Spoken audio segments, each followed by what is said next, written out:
Welcome to பயோதிலி. இன்னைக்கு நம்ம கிளாஸ்ல என்ன பார்க்க போறோம்னா ஸ்டேஜஸ் ஆஃப் ஏரோபிக் ரெஸ்பிரேஷன். இந்த ஏரோபிக் ரெஸ்பிரேஷன் செல்லுக்குள்ள எத்தனை ஸ்டேஜஸ் நடக்குது, எத்தனை ஸ்டெப்ஸ் நடக்குது அப்படின்னா ஒரு 3 மேஜர் ஸ்டெப்ஸ் நடக்குது. அதுல ஃபர்ஸ்ட் ஸ்டெப் என்னன்னா கிளைகாலிசிஸ். அப்படின்னா என்ன மீனிங்னா குளுக்கோஸ் ஸ்பிளிட்டிங். அதாவது குளுக்கோஸ் மாலிகுல் வந்து ஸ்பிளிட் ஆகுற ஒரு ப்ராசஸ் தான் என்னன்னா கிளைகாலிசிஸ். உள்ள போற சாப்பாடை நம்ம குளுக்கோஸ் என்ன செய்யணும், ஸ்பிளிட் ஆயிட்டு எனர்ஜியா கன்வெர்ட் ஆகணும். அதாவது குளுக்கோஸ் வந்து எப்படி ஏடிபியா மாறுது, குளுக்கோஸ் எப்படி எனர்ஜியா மாறுறதுங்கிறத அந்த ப்ராசஸ். இந்த ஸ்டெப் வந்து செல்லுக்குள்ள எங்க நடக்குதுன்னு பாத்தீங்கன்னா சைட்டோபிளாசம்குள்ள நடக்குது. ஓகேவா? அப்ப ஒரு molecule of glucose, 1 molecule of glucose வந்து எத்தனை மாலிகுல் பைருவிக் ஆசிடா மாறுதுன்னா 2 மாலிகுல் ஆஃப் பைருவிக் ஆசிடா மாறுது. ஓகேவா? ஒரு மாலிகுல் ஆஃப் குளுக்கோஸ்ங்கிறது எத்தனை கார்பன் மாலிகுல்ஸ் வச்சிருக்குன்னா 6 கார்பனை வச்சிருக்கும். அந்த 6 கார்பன் மாலிகுல்ஸ் வந்து 2ஆ ஸ்பிளிட் ஆகும் போது எத்தனையா உடையுதுன்னா 3ஆ உடையுது. அப்ப அந்த 6 மாலிகுல் ஆஃப் குளுக்கோஸ் பாத்தீங்கன்னா 6 மாலிகுல் ஆஃப் குளுக்கோஸ் வந்து என்னவா கன்வெர்ட் ஆகுதுன்னா 3 கார்பன் பிளஸ் 3 கார்பன். ஓகேவா? அப்ப 3 carbon pyruvic acid, 3 carbon pyruvic acid. இது பாத்தீங்கன்னா 6 கார்பன் குளுக்கோஸ் மாலிகுல்ஸ். அவ்வளவுதான், சிம்பிளான ஒரு ஸ்டெப்ஸ், ஞாபகம் வச்சுக்கலாம்.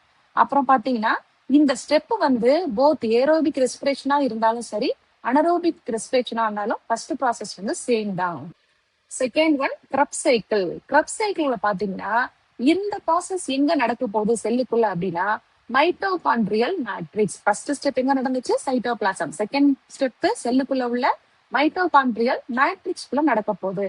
இப்ப ஃபர்ஸ்ட் ஸ்டெப்ல வந்து குளுக்கோஸ் வந்து என்னவா கன்வெர்ட் ஆயிருந்துச்சு, நமக்கு 3 மாலிகுல் பைருவிக் ஆசிடா மாறிடுச்சு. அந்த பைருவிக் ஆசிட் வந்து இப்ப அடுத்தது என்னவா மாறப்போகுதுன்னா CO2ஆவும் வாட்டராகும். ஓகேவா?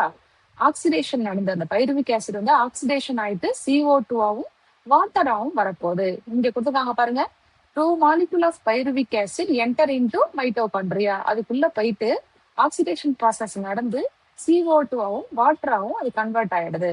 அடுத்தது இந்த சைக்கிளுக்கு இன்னொரு பேர் என்ன கொடுத்துருக்காங்கன்னா try carboxylic acid cycle, that is TCA. ஏன் அப்படி சொல்றாங்கன்னா உள்ள வரக்கூடியது எத்தனை கார்பன், ஒரு பைருவிக் ஆசிட்க்கு எத்தனை கார்பன், 3 கார்பன். அந்த 3ன்னு இருக்கிறதுனால 3னா என்ன சொல்லுவோம், நம்ம ட்ரைன்னு சொல்லுவோம். அதனாலதான் இது என்ன சொல்றாங்கன்னா ட்ரை கார்பாக்சிலிக் ஆசிட் சைக்கிள் அப்படின்னு சொல்றாங்க. இப்ப திரும்ப பாருங்க, இந்த இடத்துல 6 குளுக்கோஸ் மாலிகுல்ஸ் வந்து 3 பிரிஞ்சுதா.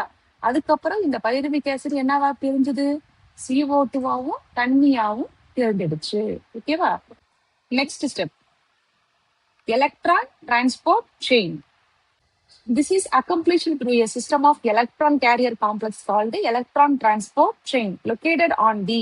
இப்ப இந்த 3வது ப்ராசஸ் வந்து எங்க நடக்குதுன்னா செல்லுக்குள்ள inner membrane of the mitochondria. First step வந்து cytoplasm, second step mitochondrial matrix குள்ள, 3வது step inner membrane of mitochondria நடக்குது. இதுல பாத்தீங்கன்னா இந்த NADH2, இது NADH2ன்னு சொல்லலாம். ஓகேவா? அண்ட் FADH2 இது ரெண்டுமே எப்ப ஃபார்ம் ஆச்சுன்னா இந்த ஃபர்ஸ்ட் ஸ்டெப்பான கிளைகாலிசிஸ்லயும் செகண்ட் ஸ்டெப்பான கிரப் சைக்கிள்லயும் ஃபார்ம் ஆயிடுச்சு. இப்ப இந்த ஃபார்ம் ஆன NADH2வும் FADH2வும் என்ன செய்யும்னா ஆக்சிடைஸ் ஆயிட்டு NAD+ ஆகும், FAD+. ஏன்னா ஆக்சிடைஸ் ஆனதுனால அதுல உள்ள ஹைட்ரஜன் மாலிகுல்ஸ் வெளில போயிடுச்சு.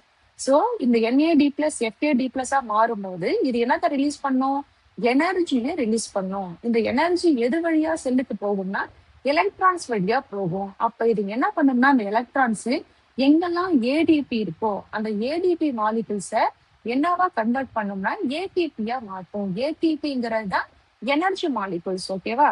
அப்ப அது வழியா நமக்கு எனர்ஜி இப்ப உருவாயிடுச்சு. அப்ப குளுக்கோஸ் வந்து என்னவா கன்வெர்ட் ஆயிடுச்சு, இப்ப ATPயா மாறிடுச்சு. சோ இந்த ப்ராசஸ்க்கு இன்னொரு பேரு oxidative phosphorylation. In this process, O2 is the ultimate acceptor of electron gets reduced to water.